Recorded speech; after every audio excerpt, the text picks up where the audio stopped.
Hello students chapter 2 આજનો topic dielectric અને ધ્રુવીભવન।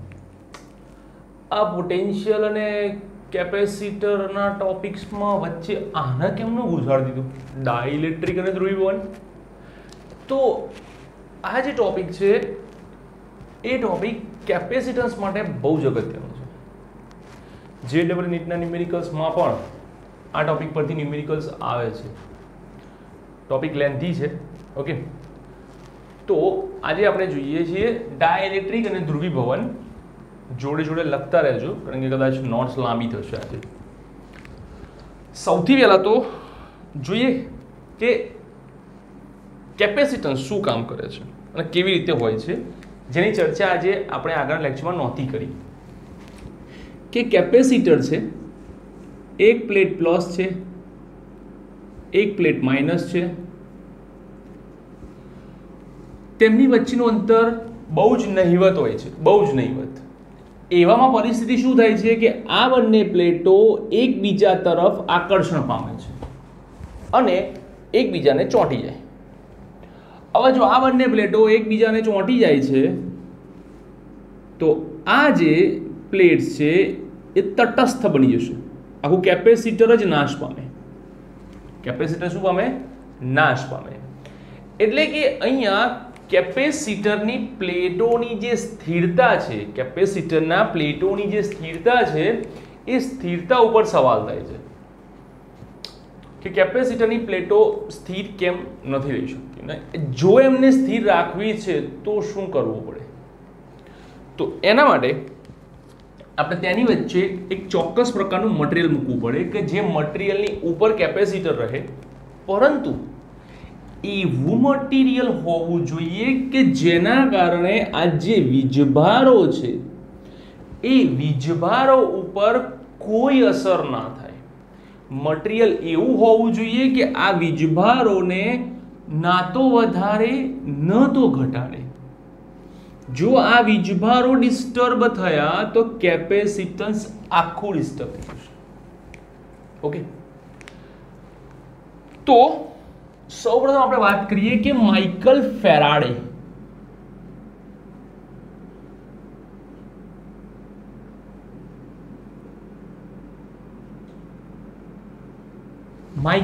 Faraday ના કહેવા મુજબ જો કેપેસિટરની બે પ્લેટ વચ્ચે ડાઇલેક્ટ્રિક મૂકવામાં આવે છે કે કેપેસિટરની બે પ્લેટ વચ્ચે ડાઇલેક્ટ્રિક મૂકતા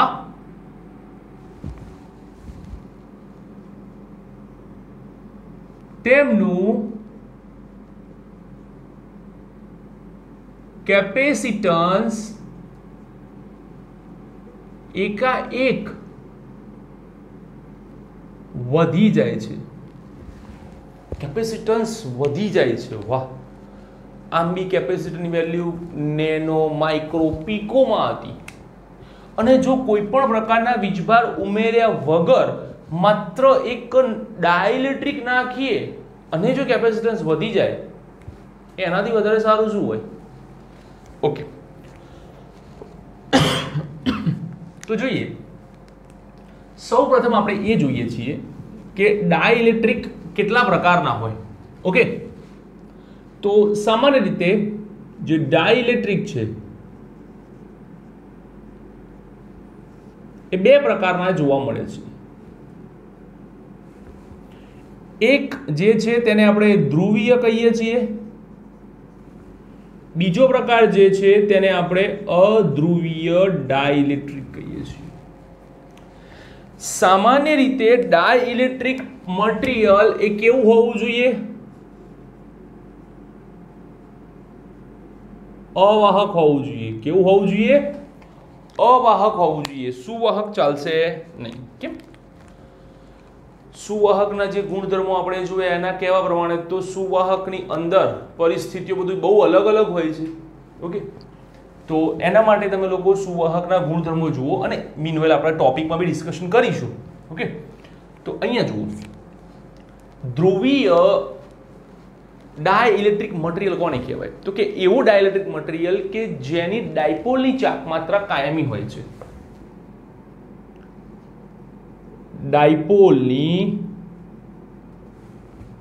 ડાયપોલ ચાક માત્રા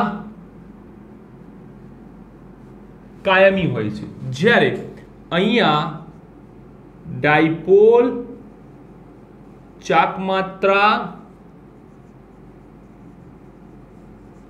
કાયમી હોતી નથી.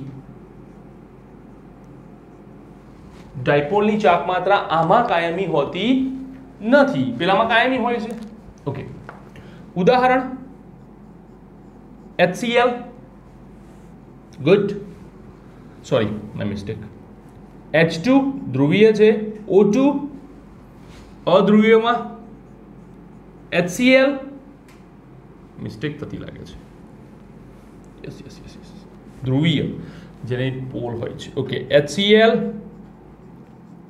H2O અધ્રુવીય, H2, O2 આ બધા અધ્રુવીય મટીરિયલ્સ છે. જેમાં આપણે HCl ની ચર્ચા કરીએ તો બે આયન હોય,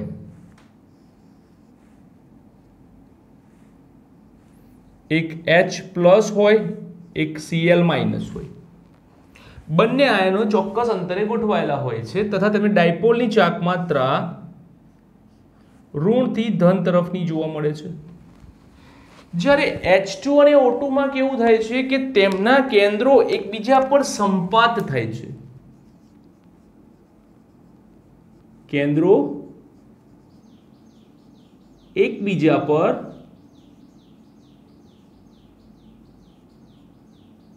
સંપાત થાય છે, એટલે કે પરિસ્થિતિ આવી હોય,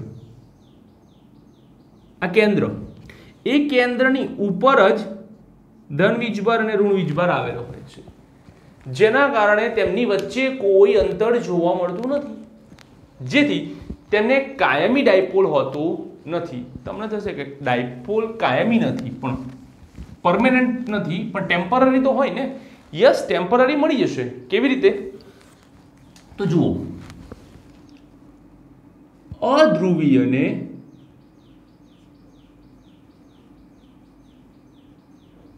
બાહ્ય ક્ષેત્રમાં મૂકો. ક્યાં મૂકો? બાહ્ય ક્ષેત્રમાં. ધારો કે આ બાહ્ય ક્ષેત્ર ધનથી ઋણ. ઓકે,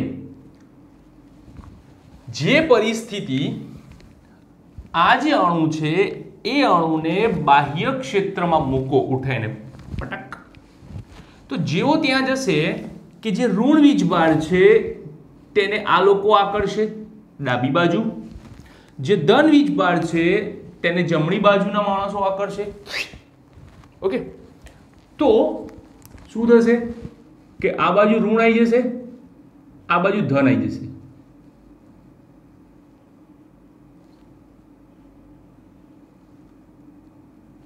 ડાયપોલ બની ગયો. બની ગયો ડાયપોલ. યસ, ક્ષેત્રમાં મૂકો એટલે ડાયપોલની રચના થાય, પરંતુ જેવું ક્ષેત્ર દૂર કરો, પાછું હતું એવું ને એવું. તો પરિસ્થિતિ આવી આવે છે કે ભાઈ આ જે વીજભાર છે એ ક્ષેત્રની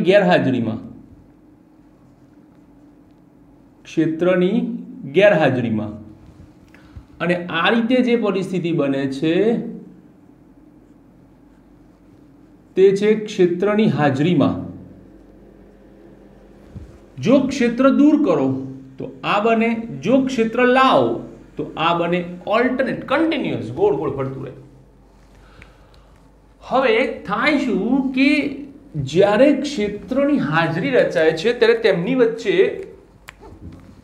અંતર આવે છે. કેટલું અંતર? ધારો કે ડી અંતર. ઓકે, તો ક્ષેત્રની હાજરીમાં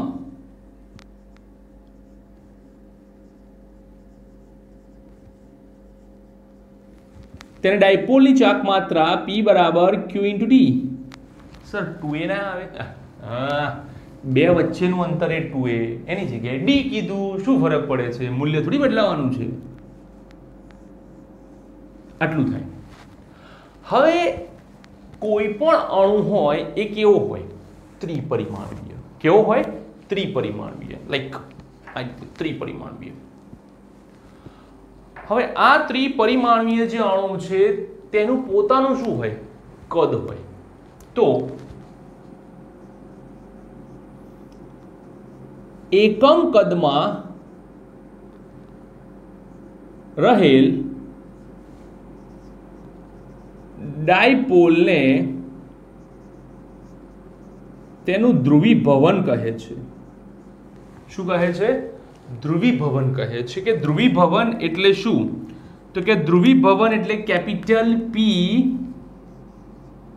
બરાબર સ્મોલ p ભાગ્યા કદ. સ્મોલ p બરાબર q ઇન્ટુ ડી, કદ બરાબર ક્ષેત્રફળ ગુણ્યા ડી, q બાય a. તો ધ્રુવીભવન એ સિગ્મા બરાબર થાય છે, પણ કયો સિગ્મા એ આપણે જોઈએ. ઓકે, અત્યારે હાલ આટલું યાદ રાખો, પાછા આવીશું ટોપિકમાંથી. ઓકે, તો આ છે ડાયઇલેક્ટ્રિક. ધ્રુવીય અધ્રુવીય, અધ્રુવીયમાંથી કેવી રીતે બને? ઓકે, પરંતુ ધારો કે આપણે ધ્રુવીયને ક્ષેત્રમાં નાખીએ છીએ. કોને? ધ્રુવીયને.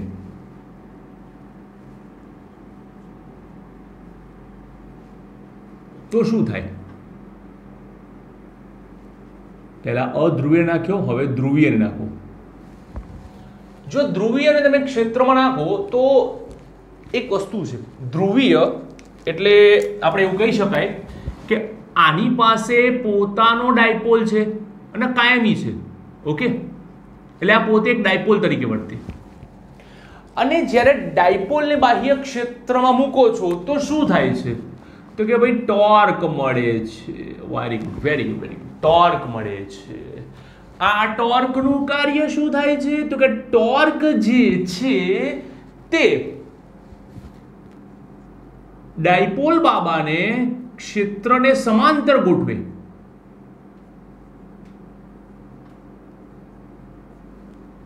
ક્ષેત્રને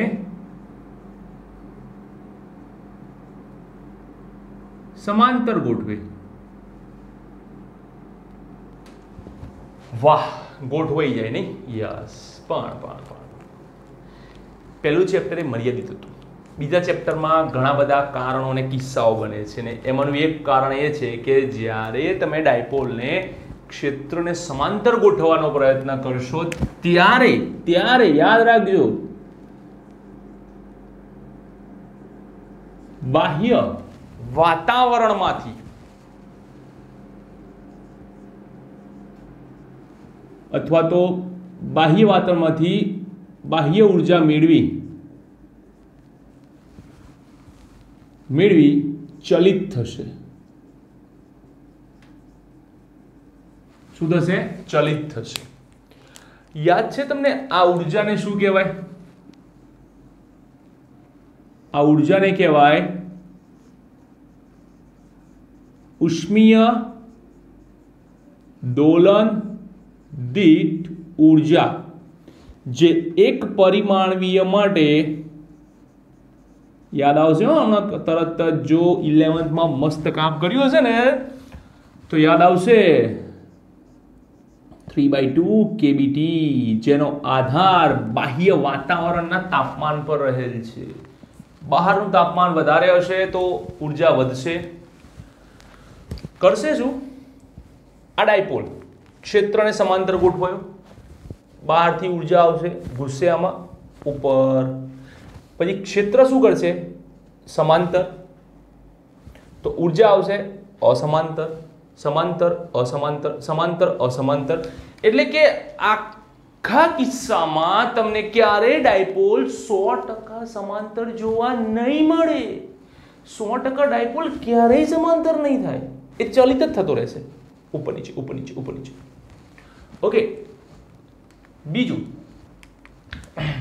કે ધ્રુવીની અંદર જો તમે 100% સમાંતર જોવા નથી મળતો, ચલિત રહે છે, તો કોઈ પણ સાધન જો સ્થિર નથી તો એનો ઉપયોગ કરવો એવું નથી કહેતો કે હિતાવહ નથી કે ના કરી શકાય, પણ થોડો કોમ્પ્લેક્સ થઈ જાય, કારણ કે ગણતરીઓ કન્ટિન્યુઅસ બદલાતી રહી.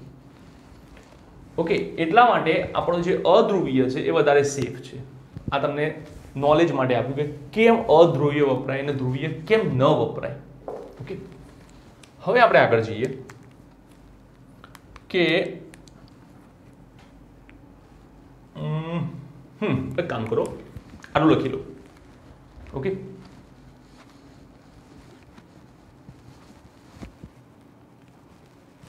ડન.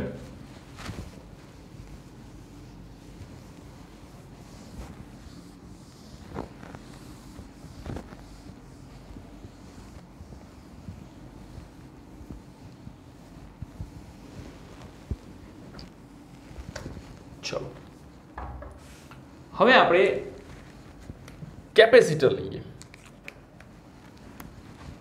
ધ્યાનથી જોજો, થોડી ફિગર હેવી કરીશ, નીચેથી કરું. Very good. કેપેસિટર દોડી થઈ.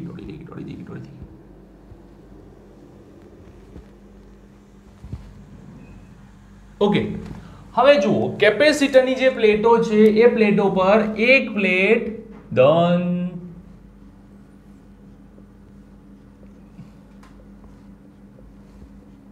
બીજી પ્લેટ ઋણ,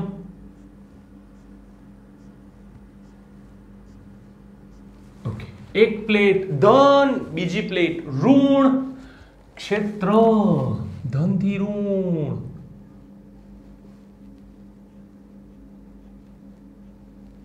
બરાબર સિગ્મા બાય એપ્સિલોન 0. ઓકે, જ્યારે ડાય ઇલેક્ટ્રિક નથી મૂકેલ, અથવા તો એવું કહેવાય, હાઈ નહીં, ડાય ઇલેક્ટ્રિકની ગેરહાજરી,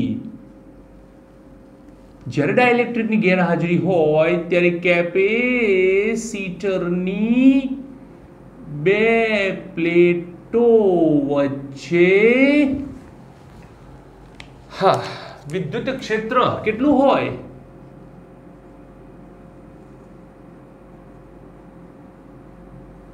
E0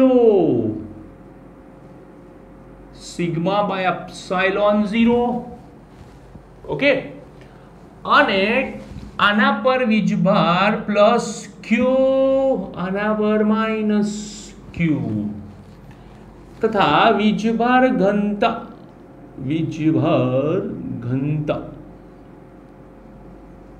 સિગ્મા બરાબર ક્યુ છેદમાં એ. ઓકે, ચલો આગળ જઈએ. આટલું ક્લિયર? આટલામાં કઈ ડાઉટ હોય તો નીચે કમેન્ટ કરો. ઓકે, હવે કેપેસિટરની બે પ્લેટ વચ્ચે ડાઇલેક્ટ્રિક મૂકી દઈએ. આખું ભરી દેવાનું છે ડાઇલેક્ટ્રિકથી. આ મેં જગ્યા જે રાખી છે વચ્ચે તમને સમજવા માટે રાખી છે.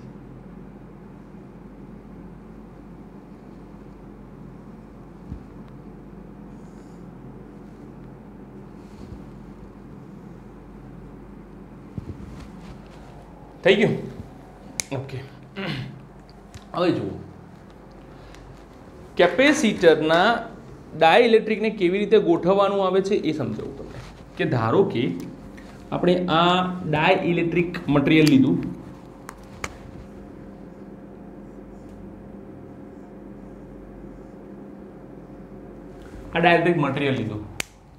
કેપેસિટરની પ્લેટોને એના પર મૂકવામાં આવે છે આ રીતે. વચ્ચે જગ્યા નથી રાખવાની. ધારો કે આ ડાઇલેક્ટ્રિકનું ચોસલું છે, તો આ જે પ્લેટ છે આમ નહીં, આમ જ રાખવાની છે. હવે જુઓ, ડાઇલેક્ટ્રિક કેવું મટીરિયલ છે? અધ્રુવીય. જેના કારણે એના જે પેલા ડાયપોલ હતા, જે એકબીજા ઉપર સંપાત થયેલા હતા, તે કેપેસિટરની બે પ્લેટની વચ્ચે જે બાહ્ય ક્ષેત્ર આવે છે, તે બાહ્ય ક્ષેત્ર ના કારણે ખેંચાઈ જશે.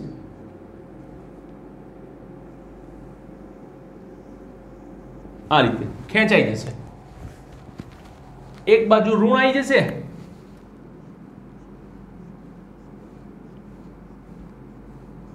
એક બાજુ ધન જતો રહેશે.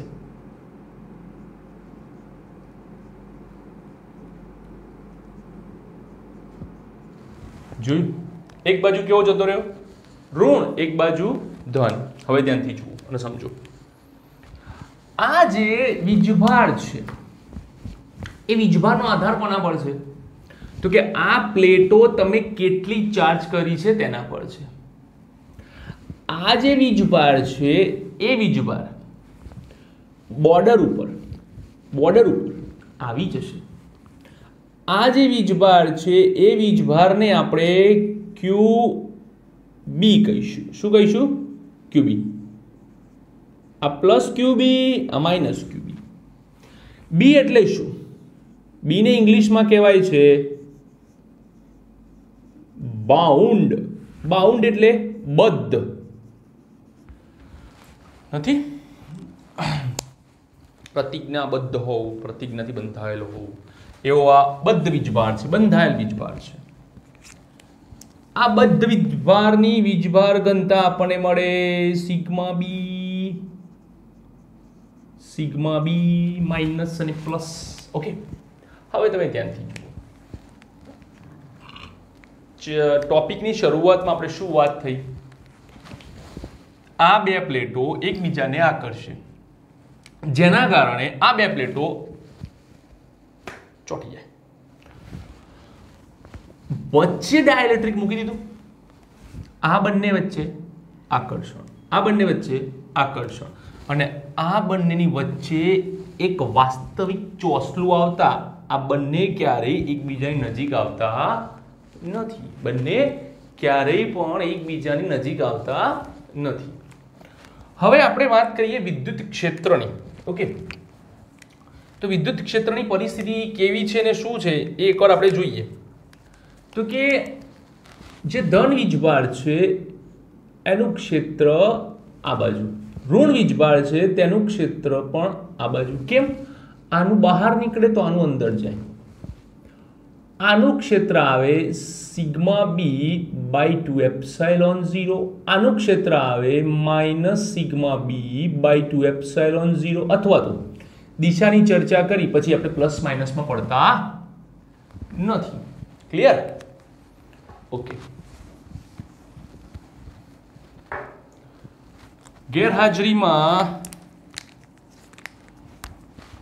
જે કેપેસિટન્સ છે C equals to epsilon not A by D આકડી.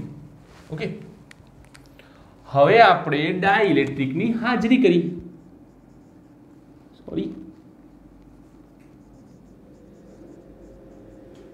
ડાઇલેક્ટ્રિકની હાજરી બનાવી. ઓકે, ડાઇલેક્ટ્રિકની હાજરી આવતાની સાથે જ ડાઇલેક્ટ્રિકમાં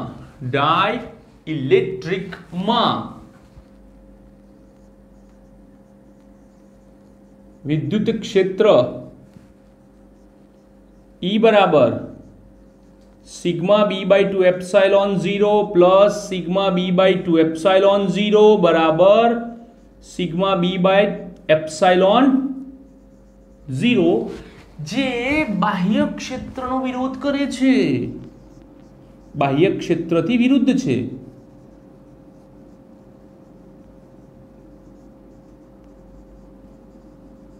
બાહ્ય ક્ષેત્રથી કેવું છે? વિરુદ્ધ છે. કે એક ધન પ્લેટથી ઋણ પ્લેટ તરફ જાય છે, જ્યારે આનું ક્ષેત્ર જમણેથી ડાબે, ડાબેથી જમણે જાય છે. ક્લિયર? આટલા સુધી ક્લિયર હોય તો ઓકે. હવે શું કહે છે કે પરિણામી ક્ષેત્ર જે છે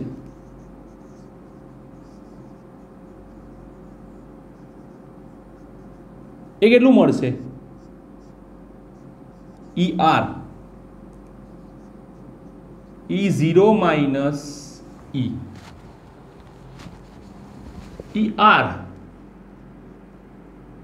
E0 sigma by epsilon 0 sigma B by epsilon 0 ER बराबर sigma minus sigma B by epsilon 0. આટલું આપણને પરિણામી ક્ષેત્ર મળે છે.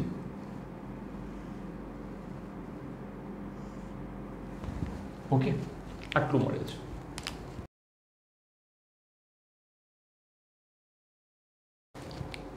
હવે આ જે પરિણામી ક્ષેત્ર છે તે પરિણામી ક્ષેત્ર એ ધ્રુવીભવન માટે જવાબદાર છે. કેવી રીતે? તો આગળ વાત થઈ તેમ કે જો અણુના કેન્દ્ર પર ધન અને ઋણ એકબીજા પર સંપાત થયેલા હોય તો પરિણામી ક્ષેત્રની અસર હેઠળ તે માઇનસ અને પ્લસ બને છે. તેમની વચ્ચે ડાયપોલ નું નિર્માણ થાય છે. હવે ધ્યાનથી જુઓ કે જ્યારે પણ ધ્રુવીભવનની વાત આવે ત્યારે ક્ષેત્ર પ્રબળ ન હોય.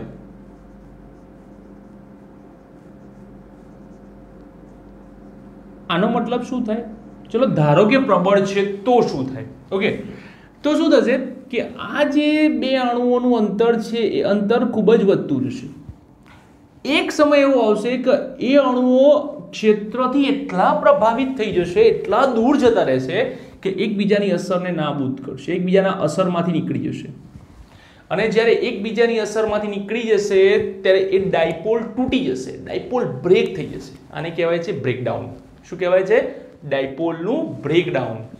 તો ડાયપોલનું બ્રેકડાઉન ન થવા દેવું હોય તો ક્ષેત્ર પ્રબળ હોવું જોઈએ નહીં, કે જેથી કરીને જે ધ્રુવીભવન મળે છે એ ધ્રુવીભવન તમારા બાહ્ય ક્ષેત્રના સમપ્રમાણમાં હોય છે. ER. ઓકે, P બરાબર કાઈ E એપ્સિલોન નોટ ER ચલે છે, સમપ્રમાણતા અચળાંક છે કાઈ E epsilon not ER. Okay, તો યાદ રાખો કે હવે આપણે આ સૂત્ર લાવ્યા હતા P બરાબર સિગ્મા ધ્રુવીભવન. તો ધ્રુવીભવન ક્યાં થાય છે? ડાઇલેક્ટ્રિકની અંદર થાય છે. અને ડાઇલેક્ટ્રિકની અંદરના વીજભારને આપણે શું કીધો છે? બદ્ધ વીજભાર. એટલે P બરાબર શું થશે? Sigma B. શું થશે? Sigma B. મૂકી દો અહીંયા. એપ્સિલોન 0 ઉપર લઈ લો, epsilon 0 ER sigma minus sigma B. Sigma B એટલે પોલરાઇઝેશન P. Polarization P. પણ P બરાબર શું છે? કાઈ E એપ્સિલોન નોટ ER. તો આપણે આને કરતા બનાવો. સિગ્મા બરાબર epsilon not ER plus P. Epsilon not ER P ના સ્થાને કાઈ E એપ્સિલોન નોટ ER, જેમાંથી આપણે એપ્સિલોન નોટ ER ને કોમન કાઢીએ 1 પ્લસ કાઈ E. ઓકે, સિગ્મા શેના માટે છે? આના માટે. તો એક કામ કરો, એપ્સિલોન નોટ E નોટ કરી દો. Epsilon not E not epsilon not આને જોડે લખો 1 પ્લસ કાઈ E ઇન્ટુ ER. ઓકે, આને તમે લોકો એપ્સાઇલોન કહો. શું કહો? એપ્સાઇલોન. ધારો કે આ એપ્સાઇલોન છે, જ્યાં આપણે એપ્સાઇલોન બરાબર શું લીધું? એપ્સાઇલોન 0 1 પ્લસ કાઈ E. એપ્સાઇલોનના છેદમાં એપ્સાઇલોન 0 કરી દઈએ તો થાય 1 પ્લસ કાઈ E, જેને કહેવાય છે એપ્સાઇલોન R. આને કહેવાય છે શૂન્યાવકાશની પરમિટિવિટી, આને કહેવાય છે મધ્યમની પરમિટિવિટી. મધ્યમની પરમિટિવિટી. અને એપ્સિલોન R ને કહેવાય છે શૂન્યાવકાશ અથવા તો હવાની સાપેક્ષે માધ્યમની પરમિટિવિટી, જેને કહેવાય છે તેનો ડાઇલેક્ટ્રિક અચળાંક K. શું કહેવાય છે? ડાઇલેક્ટ્રિક અચળાંક K તરીકે પણ ઓળખવામાં આવે છે. તો આ થઈ આપણી K ની સાબિતી. હવે આપણે નીચે લઈ લે એપ્સિલોન 0 વડે ભાગી નાખો. એપ્સિલોન છેદમાં એપ્સિલોન 0 એટલે K. તો માટે ER બરાબર E0 ભાગ્યા કે પરિણામી સદિશને સાંભળજો ધ્યાનથી, પરિણામી ક્ષેત્રને ER ની જગ્યાએ એ લોકો E પણ કહે છે, તો E બરાબર E0 ભાગ્યા K પણ થાય છે. ટેક્સ્ટબુક ની અંદર આ તમને સીધું આપેલું છે કે E બરાબર E0 બાય K, પણ સમજો કેવી રીતે થાય છે કે ધ્રુવીભવન માટે જવાબદાર છે ક્ષેત્ર પ્રબળ ન હોય તો સમપ્રમાણ ચલે છે એની જગ્યાએ એપ્સિલોન નોટ કાઈ E જે માધ્યમનો ગુણધર્મ છે. ધ્રુવીભવનનો આધાર કોના પર છે? માધ્યમ પર. ઓકે, તો કાઈ E એ માધ્યમની સસેપ્ટિબિલિટી દર્શાવે છે. શું દર્શાવે છે? સસેપ્ટિબિલિટી. અને P બરાબર સિગ્મા બી ઓલરેડી આપણે આગળના ભાગમાં તારવેલું છે, તો સિગ્મા બી કારણ કે પોલરાઇઝેશન ધ્રુવીભવન જે છે એ ચોસલાની અંદર થાય છે. આને ઉપર લઈ લો, સિગ્મા બી ના સ્થાને P મૂકી દો, પછી સિગ્માની કરતાવાનો આ બાજુ સિગ્મા બરાબર શું થાય? E not epsilon not. આને આપણે એપ્સિલોન કીધું, જે એપ્સિલોન બરાબર આ લીધું, છેદમાં લઈ લો એપ્સિલોન છેદમાં એપ્સિલોન 0 શૂન્યાવકાશ અથવા તો હવાની સાપેક્ષે માધ્યમની પરમિટિવિટી, જેને કહેવાય સાપેક્ષ પરમિટિવિટી K, ડાયરેક્ટિક અચળાંક K પણ કહેવાય છે K. તો આ રીતે બને છે આપણું આ સમીકરણ. ઓકે, તો નોટ્સ લખી લો ફટાફટ, પછી આગળ જવા દો. ઓકે,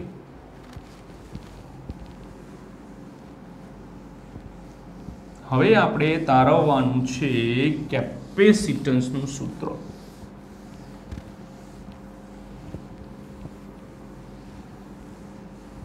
ચલો કે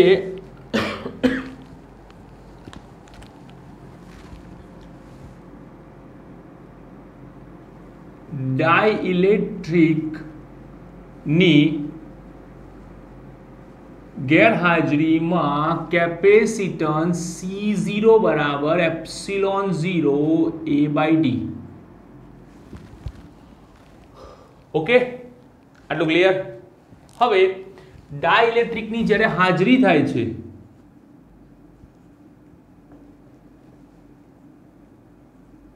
ત્યારે C બરાબર એપ્સિલોન A બાય D. તો માટે હવે આપણને ખબર છે કે એપ્સિલોન છેદમાં એપ્સિલોન 0 બરાબર તો કે K થાય છે, તો એપ્સિલોન બરાબર એપ્સિલોન 0 ઇન્ટુ K મૂકી દો અહીંયા. C બરાબર K એપ્સિલોન 0 A છેદમાં D. ઓકે, એપ્સિલોન ના સ્થાને એપ્સિલોન 0 K મૂક્યો. ધ્યાનથી જુઓ અને સમજો આ શું છે.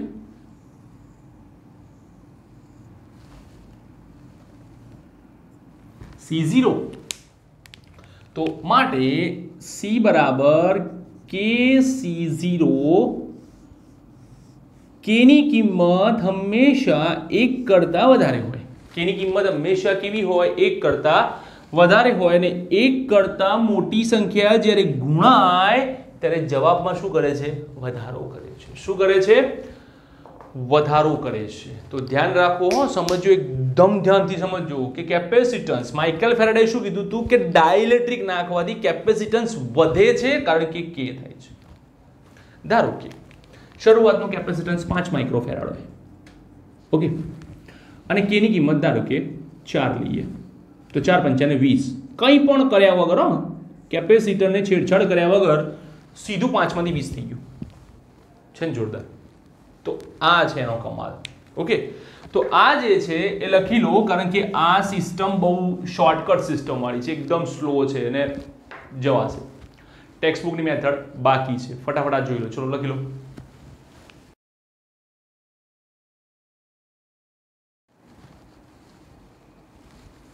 ચલો હવે આપણે ટેક્સ્ટબુક બાબા પ્રમાણે જઈએ કે ટેક્સ્ટબુક બાબા શું કહે છે કે એક સિમ્પલ વસ્તુને અને બહુ એટલી બધી વધારે સમજૂતી વગર આ લોકોએ આપ્યું છે, થોડી ઘણી આપણે એમાં બી આપણી રીત નાખીશું કે શરૂઆતમાં પ્રારંભમાં કેપેસિટન્સ બરાબર છે C not epsilon not A by D. Okay, પ્રારંભમાં વિદ્યુત ક્ષેત્ર સિગ્મા બાય એપ્સિલોન નોટ લખેલું છે. ઓકે, પ્રારંભમાં પોટેન્શિયલ V નોટ બરાબર E not into D. Okay, પણ જેવું ડાઇલેક્ટ્રિક નાખવામાં આવે છે મુકતા જે નવો પોટેન્શિયલ આવે છે એ E ઇન્ટુ ડી મળે છે. E એટલે શું? તો કે E એટલે પરિણામી ક્ષેત્ર, અને પરિણામી ક્ષેત્ર આપણે કેટલું લખેલું હતું આગળ? ER બરાબર sigma minus sigma B by epsilon 0. Sigma minus sigma B by epsilon 0 into D. Okay, ચલો હવે આપણે આને તારવીએ. તો શું કહેવા માંગે છે આ? કેટલું ઈઝી વસ્તુને કોમ્પ્લેક્સ બનાવ્યું છે કે સિગ્મા, ઓકે, સિગ્મા બરાબર E બરાબર E0 બાય K આગળ જોયું.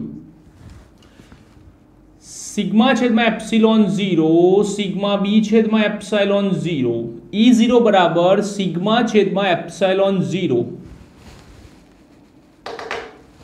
બરાબર સિગ્મા છેદમાં એપ્સાઇલોન 0 સિગ્મા B છેદમાં એપ્સાઇલોન 0. હવે સિગ્મા છેદમાં એપ્સાઇલોન 0 કે સિગ્મા માઇનસ સિગ્મા B લસા કોમન છે, આના સ્થાને આ લખી શકો છો. હું અહીંયા જ કરીશ કે અહીં V બરાબર sigma D epsilon not A, sigma બરાબર એપ્સિલોન નોટ K, સિગ્મા બરાબર Q છેદમાં A. હવે એક કામ કરો, આ બંને ઉપર લઈ લો, એપ્સિલોન નોટ A K અને D ને નીચે, તો Q by V. Q by V ને કહેવાય છે C, અને epsilon not A by D એટલે પ્રારંભિક C, ગેરહાજરીમાં જે છે તે. જોઈ લો, થઈ ગયું. તો આ થાય છે આપણું સમીકરણ કે ભાઈ C બરાબર KC0, C બરાબર KC0 આ જ રીતે બને છે. આ એ લોકોએ કાન પકડ્યા, આપણે શોર્ટમાં ગયા, પણ એમને આટલામાં ઘણું બધું ઉપરથી આપી દીધેલું છે, જ્યારે આપણે આટલું પહોંચવા માટે આગળના 2 વખત બોર્ડ ભૂસીને કામ કર્યું, તો એ પણ સમજવું તમારા માટે જરૂરી હતું. ક્લિયર? હવે જુઓ, ધારો કે આપણને એવું થાય કે ડાઇલેક્ટ્રિકના સ્થાને, બુકમાં નથી હો, પહેલાં કહું છું, લખું છું, શેના માટે તમે આ ટોપિકનો યુઝ કરશો? જીનીટ માટે. ધારો કે તમે અહીંયા સુવાહક નાખી દો. ઓકે, સુવાહક. સુવાહકની સૌથી મોટી ખાસિયત શું છે? તો કે એમાં મુક્ત ઇલેક્ટ્રોન્સ રહેલા છે. શું રહેલા છે? મુક્ત ઇલેક્ટ્રોન્સ. અને જેવા આ મુક્ત ઇલેક્ટ્રોન્સ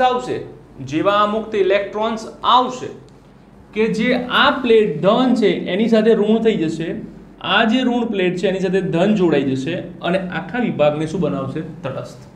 ની સાથે સાથે સુવાહકના ગુણધર્મો જોયા કે એની અંદરના ભાગે વિદ્યુત ક્ષેત્ર કેવું હોય છે?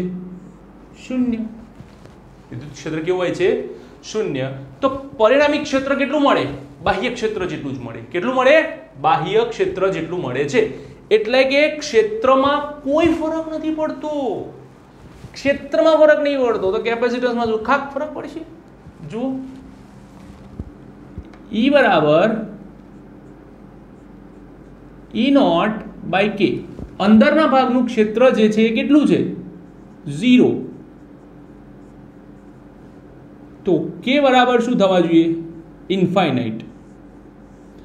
તો એના પ્રમાણે જ્યારે આની જોડે ગુણાય તો કેપેસિટન્સ કેટલું થઈ જાય? ઇન્ફાઇનાઇટ. કેપેસિટન્સનું કિંમત ઇન્ફાઇનાઇટ શક્ય છે, કેટલું મોટું થઈ જાય. એટલા માટે સુવાહક નાખતા નથી, કારણ કે સુવાહક નાખવાથી બી કેપેસિટન્સનું મૂલ્ય એવું મળે છે કે જેનાથી આપણને કોઈ ફરક જ નહીં પડતો. તો એટલા માટે ક્યારેય સુવાહક નાખવાનો નથી, કારણ કે સુવાહક માટે K કેટલો હોય છે? ઇન્ફાઇનાઇટ. સુવાહકની અંદર વિદ્યુત ક્ષેત્ર કેટલું હોય છે? 0. સુવાહકના ગુણધર્મો વાળો ટોપિક છે 2.9, એમાં જોઈ લેજો. E બરાબર E0 બાય K, E0 બરાબર 0, તો K બરાબર ઇન્ફાઇનાઇટ. આ બને છે સુવાહક. ક્લિયર? હવે જો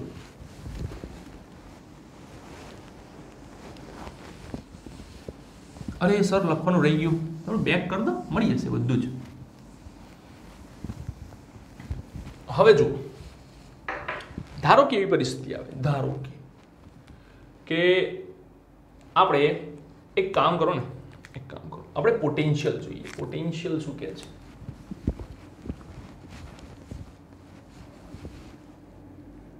V નોટ બરાબર E નોટ D, ઓકે, તથા V બરાબર ED, પણ E શું છે? E નોટ ભાગ્યા K ઇન્ટુ D, અને આ શું છે? V not by K. તો જેમ જેમ ડાયઇલેક્ટ્રિક નાખો છો, તો ડાયઇલેક્ટ્રિક નાખવાથી આ જે વીજભાર છે એમાં કોઈ ફરક નહીં પડતો, કોઈ જ ફરક નથી પડતો. તો યાદ રાખો કે ડાયઇલેક્ટ્રિક નાખતા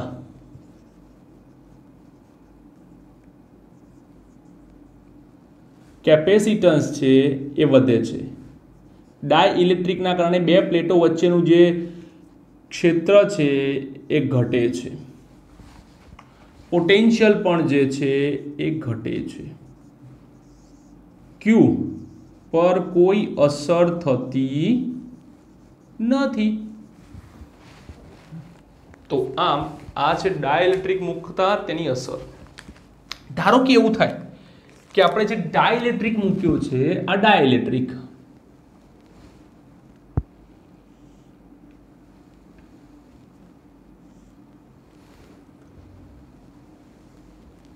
આ રીતે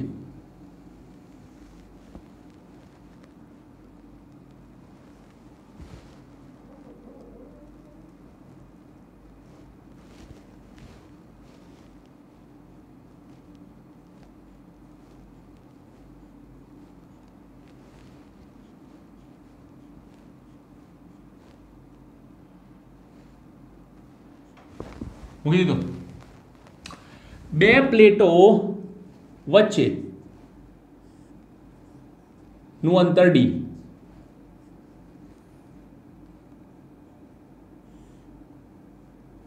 આની જાડાઈ T. ओके, હવે આ શું છે? તો કે ये हवा है, हवा है, हवा. ओके, तो તમારું જે સ્થિતિમાન છે એ બે ભાગમાં વહેંચાઈ ગયું. કયા કયા? તો કે V હવા વત્તા V ચોસલું.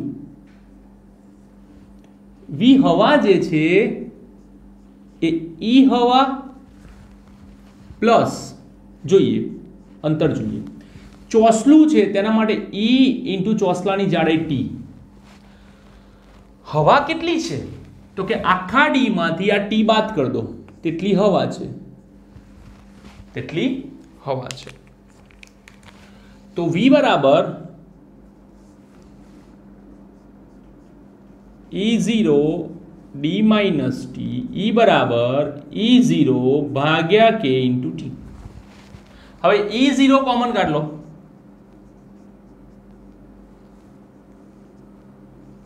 D minus T plus T by K.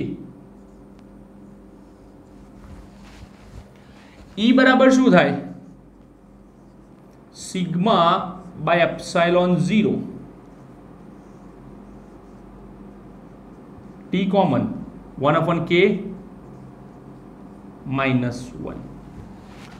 Sigma બરાબર Q બાય A.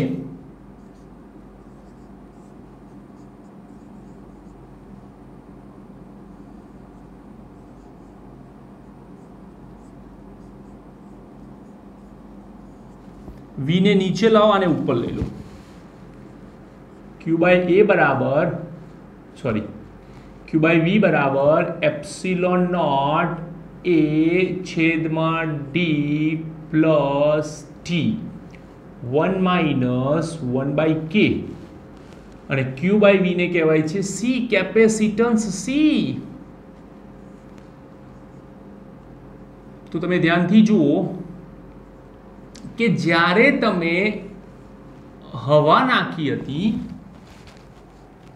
ત્યારે કેપેસિટન્સ C0 હતું, પછી આખું ચોસલું ભર્યું તો C0 કે આવ્યું અને પાર્શિયલ મતલબ કે પૂરું નહીં, કંઈક થોડુંક ઓછું ચોસલું ભર્યું ત્યારે કેપેસિટન્સનું સૂત્ર આવ્યું epsilon not A D plus T 1 minus 1 by K. Okay, આ છે કેપેસિટન્સનું નવું સૂત્ર. ક્લિયર? Got it? તો આ છે તમારું ડાયઇલેક્ટ્રિક અને ધ્રુવીભવન. હજુ વધારે કન્સેપ્ટ છે, કન્ટેન્ટ બી આમાં છે, પણ એનો આપણે અભ્યાસ હવે જીનીટના લેક્ચરમાં જ કરીશું. અહીંયા પૂરતું આટલું બહુ છે તમારા માટે. Okay, got it? લખી લો.